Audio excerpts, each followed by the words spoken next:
Life is hard. See, for every time you have a plan, a dream, an aspiration, or a goal, do you know what happens every time you have one of those? This thing comes along called life. It happens to everybody. Life has disappointment. It's got peaks and valleys. You're gonna lose somebody you care about one day. That's a valley. Somebody gonna close the plant you thought was gonna stay open so you could retire. That's a valley. Somebody gonna fire you for an unjust cause. That's a valley. The people that got your credit card gonna sell their company, gonna sell their business to another credit card company. Your 18% go up to 26%. You don't even know why now. Your minimum didn't change because it's life. We all face opposition and things that come against us. It's easy to get discouraged and give up on what we're believing for. Sometimes we feel alone, like nobody knows what we're going through. Nobody is supporting us. We get weary and faint in our mind. That's the problem with some of you. You always want to blame other people. You want to hold other people to the fire, but you're not holding yourself to the fire. You just said you're giving 50%. You owe you an explanation. You owe you an explanation. You need to look at yourself in the mirror and say, why are you only giving 50%? What's wrong with you? See, a lot of people allow fear to stop them from living their dream. Answer your calling. Whatever you're called to do, don't count yourself out. Don't say, I can't do that. Many of us go through life saying no, and you don't even know what you're saying no to. You don't know what you cannot do. And if you create a culture of losing, if you keep being a victim, if you keep letting losing happen to you, if you keep letting people do you and treat you any kind of way, it's going to become a culture. See, this is the only life you've got. So you don't want to squander it doing something you don't want to do, feeling you can't do any better. You can do better. You should do better. You deserve to do better. You're entitled to that. That is your right to do better. True change comes from you. The only change that's going to happen, it comes from all of us. It comes from you.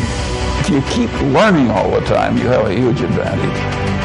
And we both just like it. And we have a wonderful group of friends. Really wonderful. From whom we can learn a lot. We should look at the greatest achievers who've ever walked among us, know that they all came from the same intelligence, and recognize and help people to find that within themselves. Self-actualizing people. The number one quality and characteristic of these people who live at the apex, self-actualization, who are way beyond just taking care of their biological needs, who are way beyond their social needs, who are way beyond needing to be loved and so on. These are people who came here with a purpose. These are people who have a dharma. These are people who won't let anyone else determine what it is they're going to be. The number one quality of these people is that they are independent of the good opinion of other people. They listen to an inner voice. The question is, how willing are you to pay attention? How willing are you to listen to that inner voice that no one else can hear? That little scurvy elephant in there that says, you're not the boss of me. You can't tell me what I'm here for. It takes a kind of fearlessness, because fear is such an omnipresent force in our lives. I do what I do because of the passion I feel. I am not here because of what you paid me to be here for. I am not here because of any need that I have to sell another book. I am not here for anything external to myself. I am here because I have a passion within me. You develop your gifts. Your gifts will take you places that you'll never begin to imagine. Decide that you're going to work with it until it gives you the blessing that you want, and don't let up on it. Just keep right on working it and working it and working it, and knowing that whatever you do, you can better your best, that you can get better at it, that whatever you are achieving right now, it's only a tip of the iceberg of what's possible for you. Your brain is your lid. If you take the lid off, the potential in every one of us is expansive. It's unbelievable. Imagination is everything. It's the preview to life's coming attractions. You know what that means? Everything was once a thought. That's what that means. Let your imagination go. Open up your mind, trip a little bit, be something extra. But folks, if imagination is everything, why not use yours? The possibilities in your life are endless, man. Albert Einstein said once, he said, imagination is everything.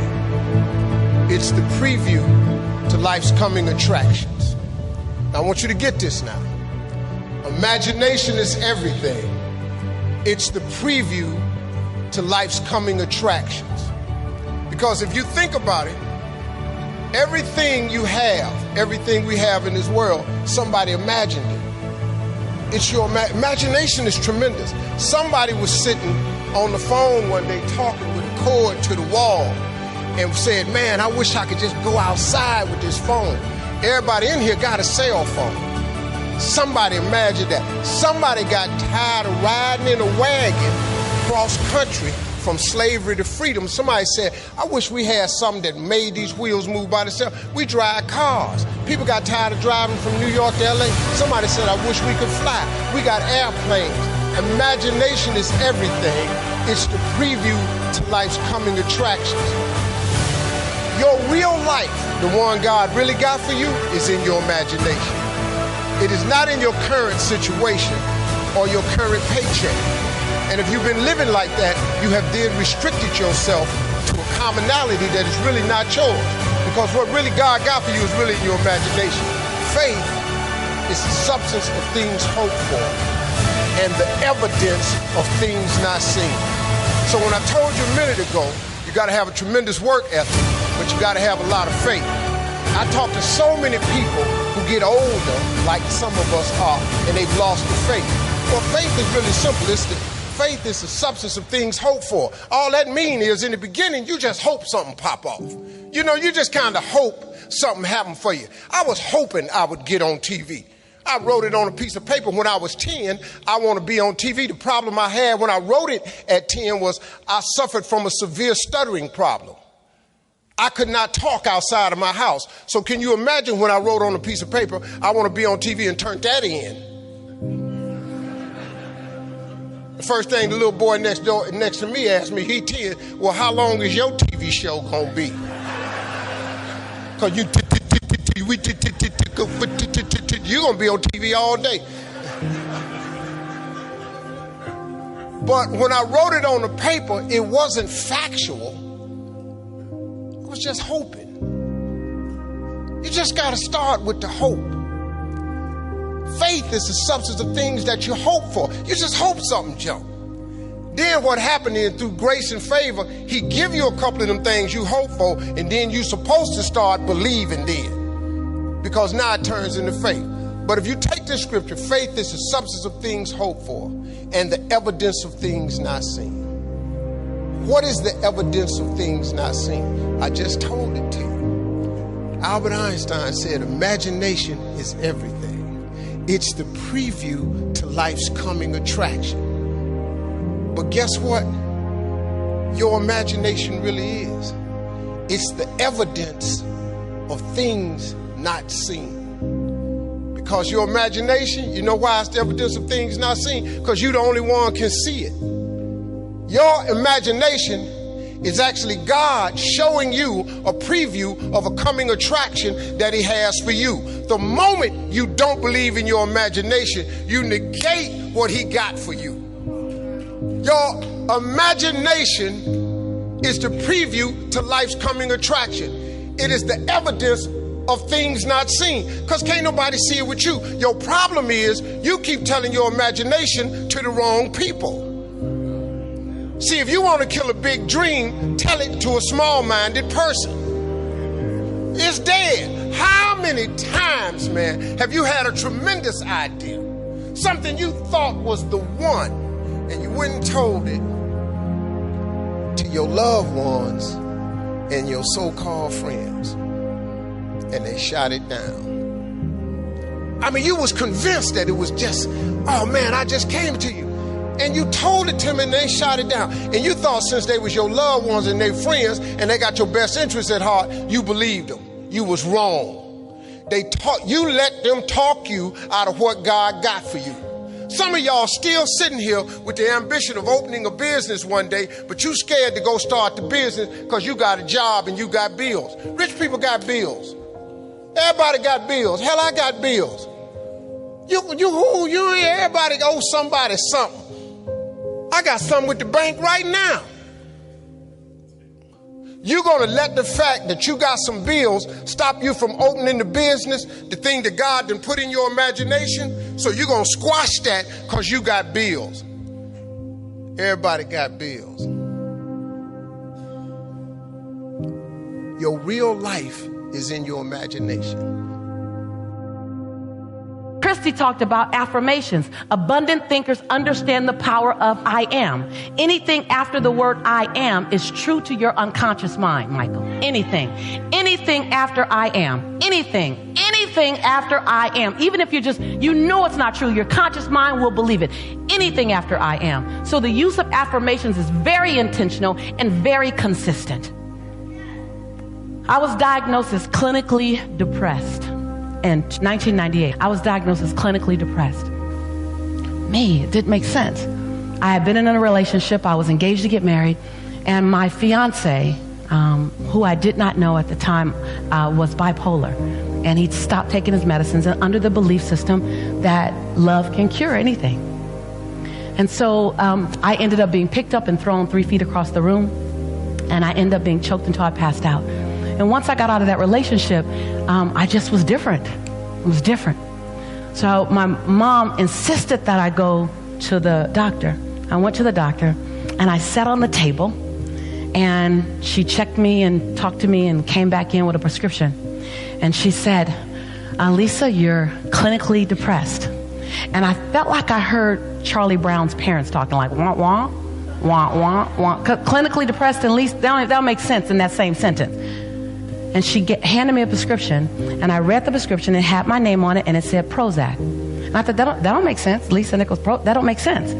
And I said, do you mean I'm sad? She said, very, very sad. I said, can I try something? And I'm not recommending you guys, if you're on medication, you stop taking your meds. Please don't do that. I asked my doctor. She agreed. I said, do you mind if I try something before I take this? She goes, yes, but I need to see you back in 30 days. If you're in the same condition, I need us to try this medicine. I said, okay, I can do that. So I went home, and every day I got in the mirror and I drilled I am every day, because I realized I had forgotten who I was. I just forgot. And it was okay to forget. I just forgot. So every day for 25 minutes, I just went over the I ams. Every day, I am. And then I paralleled that with I forgive you for.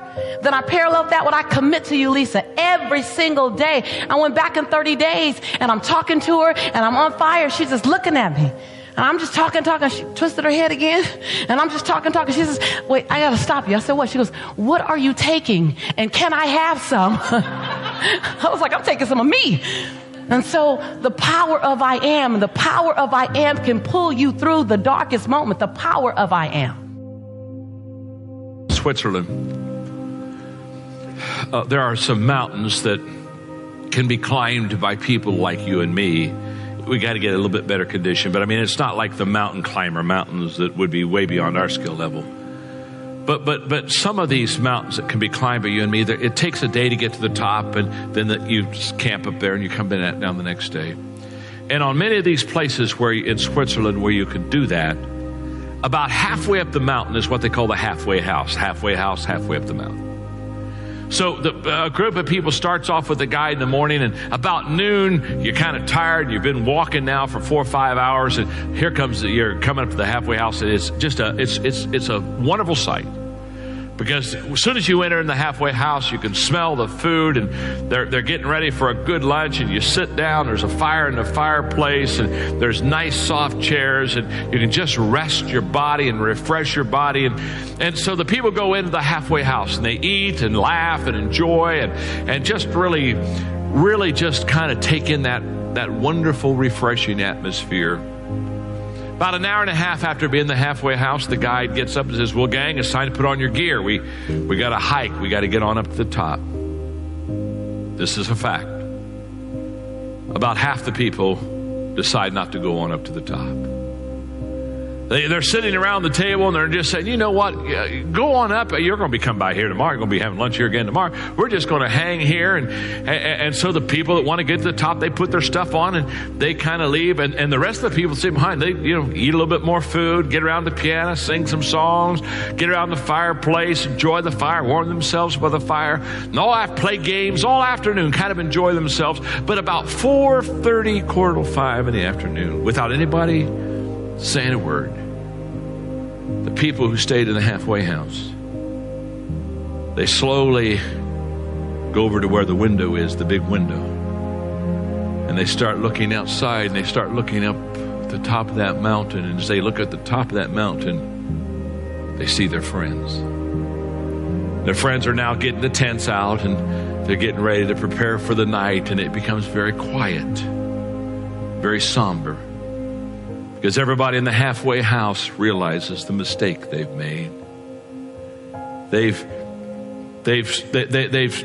sold their mission for a little bit of comfort for a few hours. Next morning, down come their friends, and by noon, they come into the halfway house. And when they come in the halfway, they are laughing, they're high-fiving, they're talking about what they've seen, where they've been, experiences, the fact that it was almost impossible to get up there. In fact, they had to help each other get up there, and how they joined teams and held hands, and they just tell them all these stories and talk about the pictures they've taken, and they got the group picture up there with the flag at the top, and the people who remain behind, they don't say much.